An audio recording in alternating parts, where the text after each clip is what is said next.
Hello, Jim here. Today I'm going to go over some things that I like to go over with customers when they buy a new boat. And unfortunately, you may have taken a delivery and didn't have a chance to do a setup with us in person. So I'm going to try to go over some things here on the video and give you some tips to follow along and use as you own your boat to keep it in good shape and make sure you're always safe when you go out and row. So first I can tell you, looking at this, obviously we recommend that the boats be stored upside down with the drain plug and the inspection hatch out, and that keeps them from developing moisture inside as they sit in the hot and the cold. The second thing I recommend is that you develop a routine. Every time you go and you use your boat, try to go through a set routine, and that way you will get steps in mind and you will not forget things as you go along. So starting out, boat's here upside down. First thing I'm going to do, I'm going to go to the back.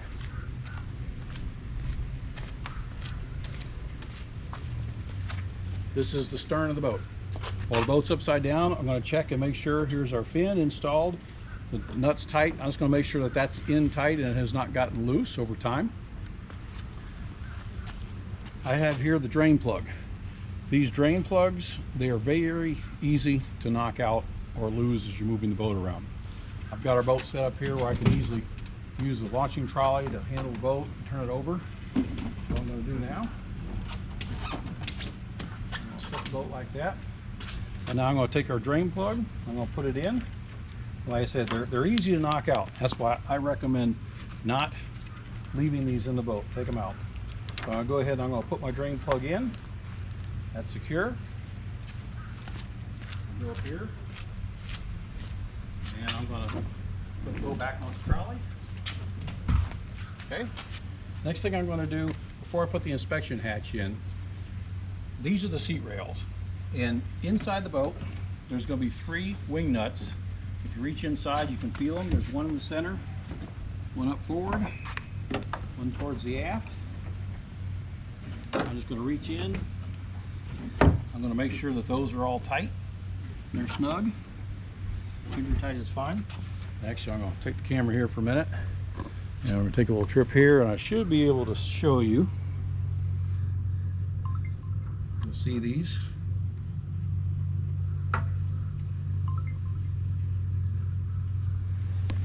Okay, I'll give you the camera back. Now that I've checked inside and my seat rails are tight, I'll take my hatch, make sure my threads are clean. Threads are clean here. I just want to gently put my hatch in. Snug, but not too tight. Okay, next we're ready to put our seat on. I have our seat here, and before installing our seat, I'm going to make sure the wheels are free, they're tight. Good to go. All the other connections are tight. On the seat, you know you have the 2 tangs here that keep the seat on the boat in case you flip. Put this on the boat. First thing I'm going to do, I always wipe my seat rails out. Make sure they're clean. There's no dirt. Anything that's got in there while the boat's been stored. Now I'm set. I'm going to set my front wheels in the track. I'm going to lower the seat down and push it forward so that the tangs underneath engage and they run on the inside of this track underneath. Slide the seat forward. When it gets to this point to the back, I've got to give it a little knock. It's rolling freely. If I pick up, it will not come off. Well, you know that your seat is correctly installed. Okay, next I'm going to install my rigger. Of course, when you install the rigger, remembering that at the back of the blocks here, there's a little bit of notch that fits over these pins for the rigger. Very simple to install. Turn your rigger up. I always put the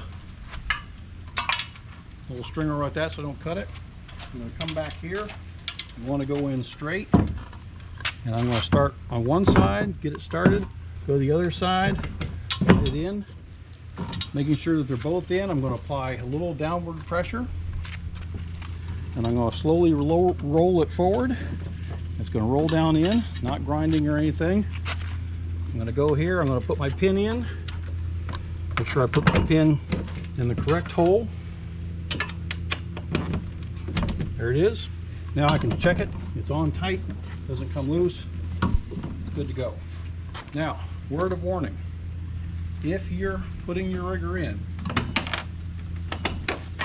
and it binds as it's going down, make sure you're not catching your strings. Retain your retaining pins, but always make sure that it's clear in here. If you get dirt or dried corrosion or salt, anything builds up in here, when you put your rigger down, it's going to bind up. And if it starts binding up, there's something wrong. You should always be able to put these pins in. You might have to bang a little bit, wiggle it a little bit, but you should always be able to put these in with just the pressure of your fingers and wiggling things around. If you have to get a hammer to put these pins in, there's something wrong, and you should find out. Usually it's dirt or something is built up in here. We always wash these tracks really good every time we take the boat apart.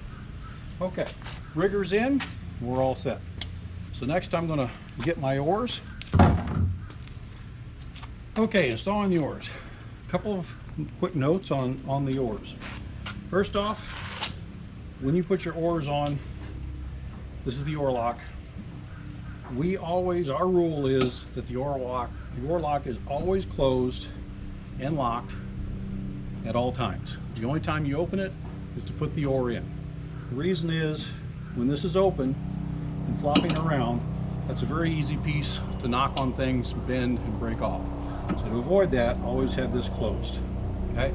If you go through that, close it and put it down tight, you won't have that problem. It will also help you not leave the dock one day without your oar locks being properly closed. The other thing about the oar lock, you can zoom in here, is you will notice this is a cylinder and this nut is hollow. And as you close this, it gets to the end of the barrel and then it goes over it. So when this is properly closed, it is over that barrel and that helps it latch. What you don't want to have is you don't want to have it part way where it actually just caught the end of the barrel.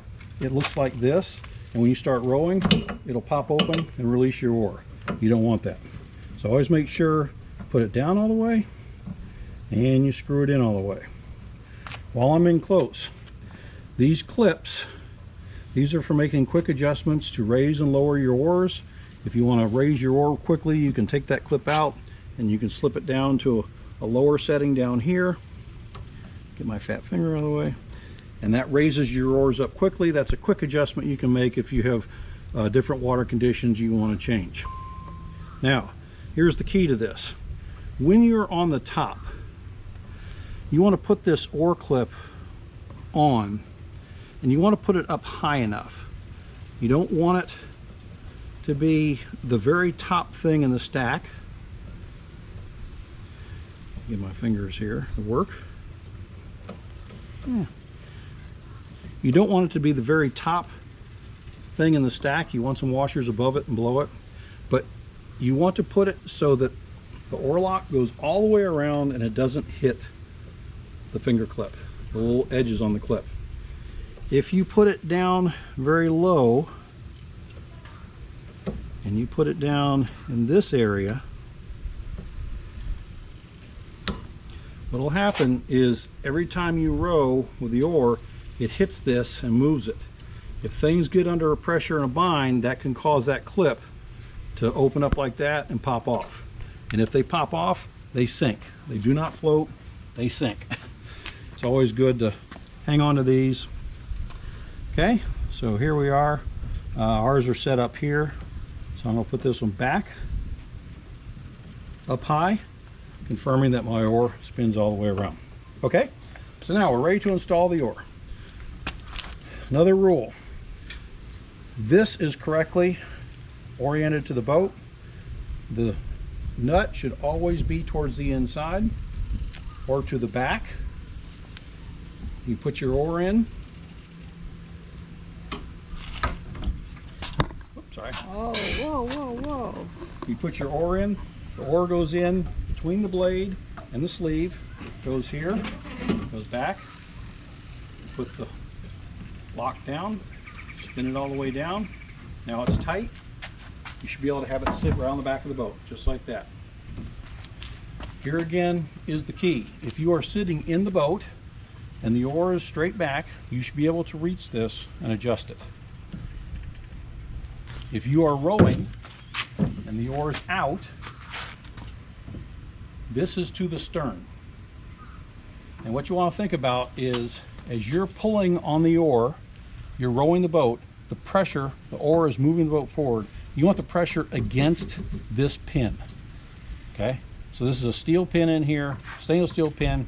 You want the pressure against that pin. That is correct.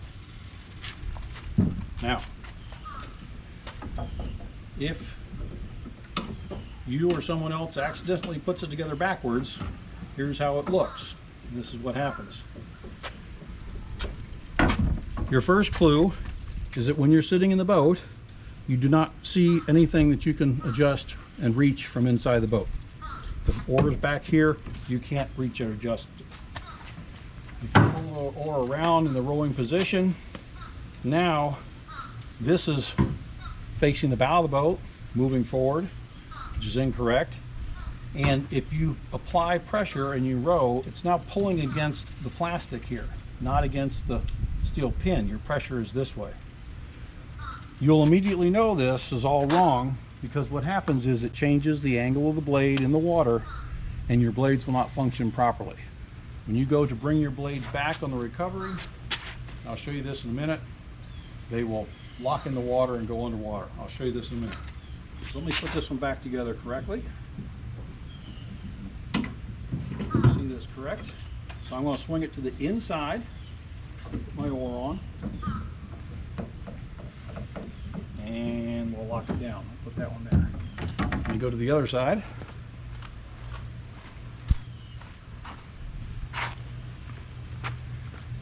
Now, I'm going to demonstrate what happens, what's right and what's wrong.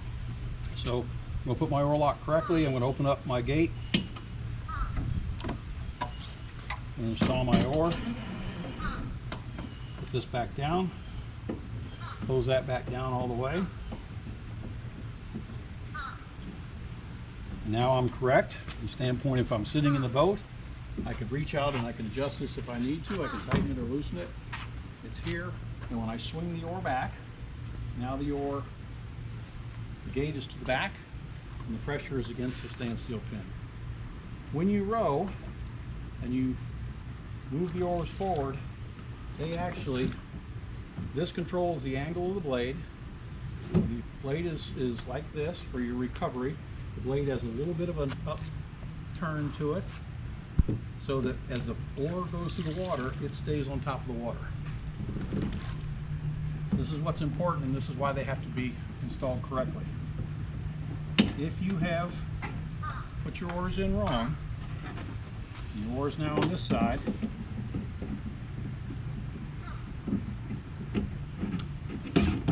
it changes the angle. Now, you see how your blade is angled down. I don't know if you can see that. But if your blade is like that, when you are on your recovery and your blade is going forward, instead of your blade floating along, it sinks and it digs into the water. It will not stay on top of the water. As you row, it goes underneath. So every time you try to row, it's going down.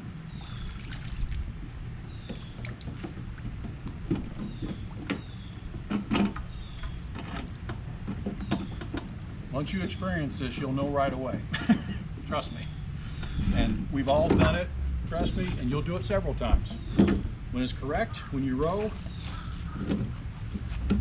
when the blade is feathered and you're moving the blade forward, you can see how I'm just opening up my hand. I'm just pushing the oar and it's floating on its own. I'm not doing anything, and I can just shove it. You know, I'm gonna do that again. You can just shove it and it'll just float on its own on top of the water. It will not go down. So that is a very common thing that happens. It happens when you're in a hurry. It happens when you don't have a routine. It happens when someone helps you put your boat together. They're trying to be helpful, and as soon as you get out of the water and try to row, your blades are in the wrong position, and that is very exciting. Okay, just a couple more quick maintenance items for you. It's good every once in a while to go through your boat, and you want to check your connections and your screws, make sure things, the seat tracks, check those on a fairly regular basis. But you'll go through and you want to check, this is a number 5 5mm Allen wrench, and you just want to check and make sure that these are tight.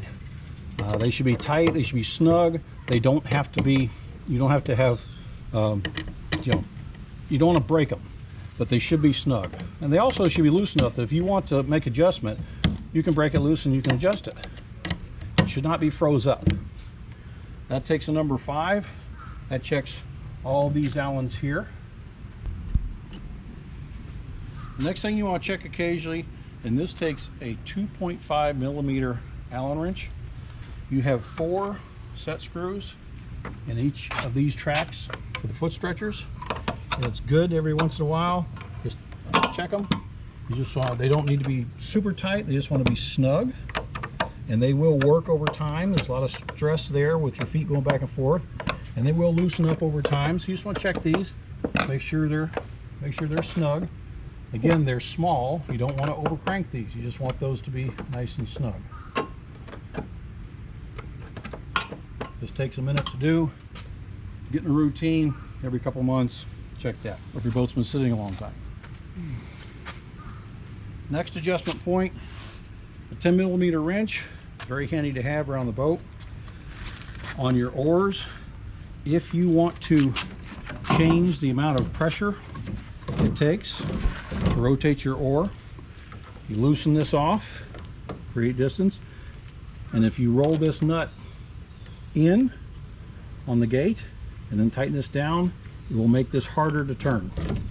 If you push this out on the gate and then tighten this down, it will make it looser. One thing you want to do though is you always want to loosen this when you make your adjustment, because this moves back and forth. And the second thing is I recommend making small adjustments.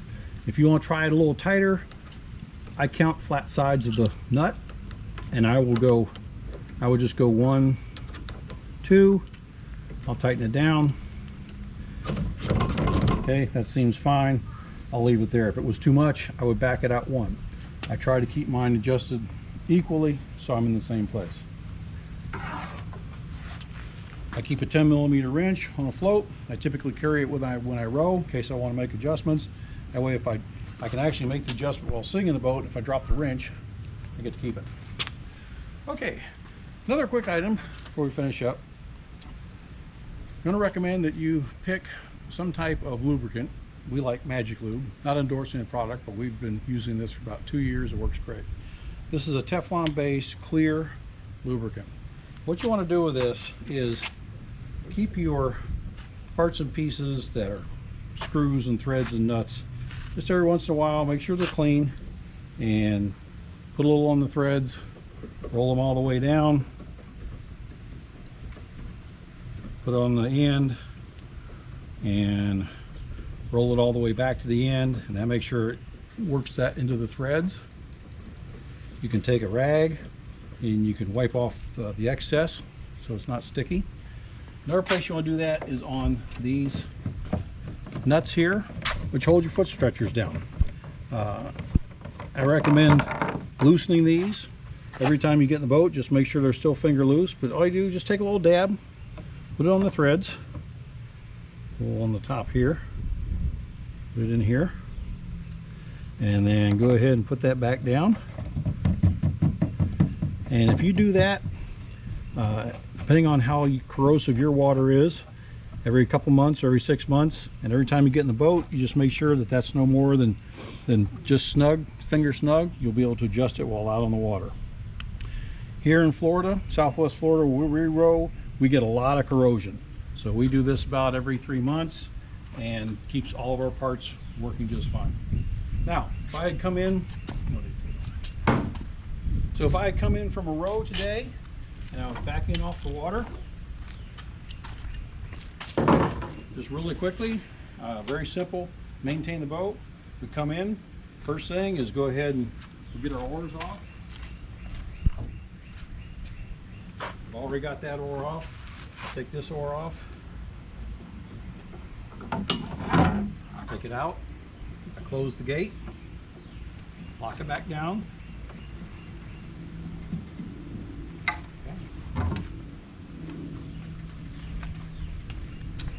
Set my oars over here for right now. Come rigger, I'll just give it a little wiggle. I'm pulling on a little pressure on these pins. Pop right out, grab my rigger, roll it straight up, lift it straight out. Here's my rigger. There you go.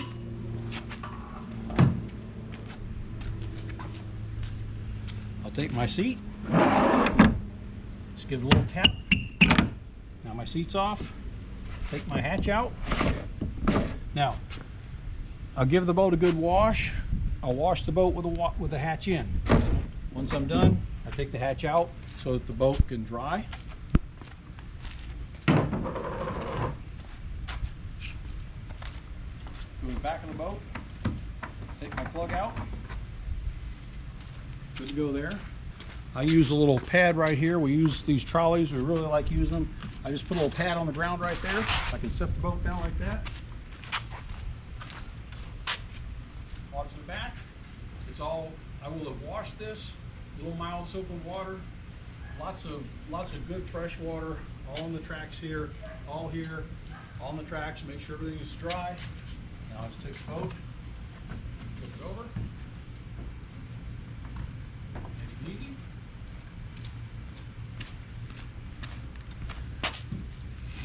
Set it back on the trolley, and now we're good. I'll wash my riggers, wash my oars, and I'm all set.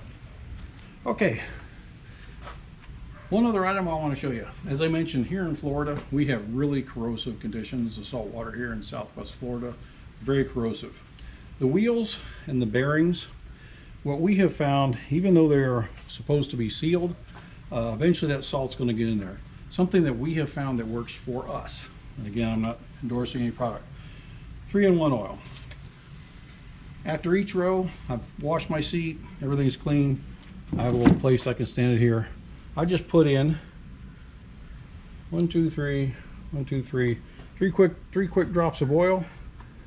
I spin my little wheel around a little bit. I'll let that set for about 5 minutes, 10 minutes. I'll come back, I'll turn the seat over. I'll do the same thing. Put in 3 or 4 drops, put in 3 or 4 drops. I'll just give the wheel a little spin, give it a little spin. What I've found is that oil, whatever little spot the salt water is found to get into, that oil will find the same spot. It will get in there, and once I started doing this, I have the wheels on this seat have about 600 miles on them, and I've had no issues at all. We have another set of wheels on a seat that the boat's been over 1,000 miles. The wheels do wear out over time, the bearings do wear out, but once we started washing them and oiling them like this, I've had no issues. I did, in my early days of rowing, I went on vacation, I came home, I had not treated or done anything with the wheels. I came home about 2 weeks and the wheels were very crusty, they almost didn't want to roll. So just food for thought, something you might try, or you might pick something else that you want to do in a similar fashion. Okay, that's about the end of my tour and tips. If you have any questions, you can always write to me, email me, or call me on the phone. I'll be happy to answer all your questions. Hopefully these things will help you out. You take care of your boat will take care of you. We want everybody to always go out, have a great day, a great row, come back safe, and really enjoy your time. So enjoy, get out on the water, and have a great day. Thank you.